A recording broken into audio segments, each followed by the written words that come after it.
First to break the story, and most striking is this claim from a person directly involved in the discussions that the CIA's decision was motivated in part by, quote, concerns that Donald Trump and his administration repeatedly mishandled classified intelligence and could contribute to exposing the covert source as a spy. The CIA has denied that was the reason, calling CNN's report misguided speculation. Meanwhile, the Post and the New York Times reported that the spy was pulled for other reasons, including concerns that the source might have been a double agent. Both papers cited current and former officials in their reports. And joining me now is Jonna Mendez, author of the Moscow Rules, we have to pronounce it right. Thank you very much for being here. So glad to be here. So let's talk about this. Have you ever in your career in intelligence heard of the President of the United States being considered a potential threat to the safety and identity of a highly placed source in a country like Russia? Never. This is unprecedented.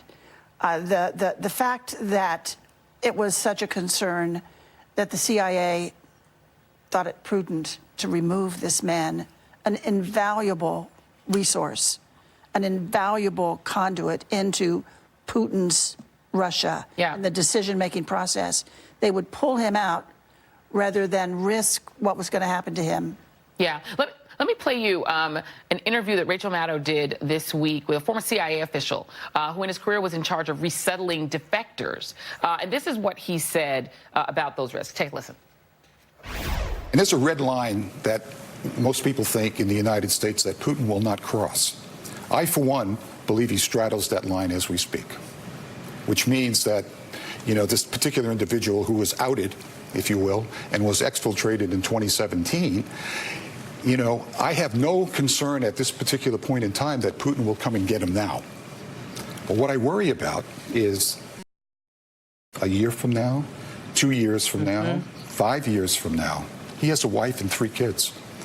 He was resettled in this country in true name. Under his real name, and his real name has gotten out there in some reports. And just to be perfectly clear, this particular informant was highly placed, had access to the Kremlin, was instrumental in the CIA's most explosive conclusion about Russia's interference campaign, that President Vladimir Putin ordered and orchestrated the attack on our election to help Donald Trump. That is a huge ringing bell in my head, that this guy helped our guys, our good guys, figure out that the Kremlin was helping Trump. And now he's here under U.S. protection. Is that a worry to you? You know, when these foreign sources are reporting intelligence to us, and this intelligence was absolute gold, when they're providing us with that information, we are promising them from the beginning, from day one, protection. We will protect them as a source, and if it goes badly, we will pull them out and we will resettle them. There's a whole operational piece of the CIA that's set up to do that.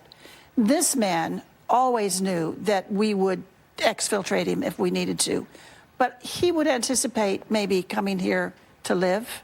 He has come here now to hide for the rest of his life. He and his family are going to be worried that Putin and his ilk are going to come after them, and they should be worried. Do you trust Donald Trump to be the person presiding over keeping him safe?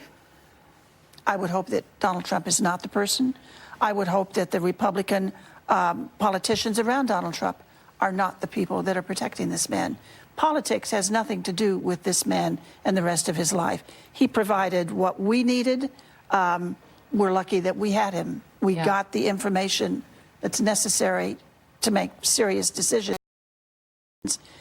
He should be able to live the rest of his life here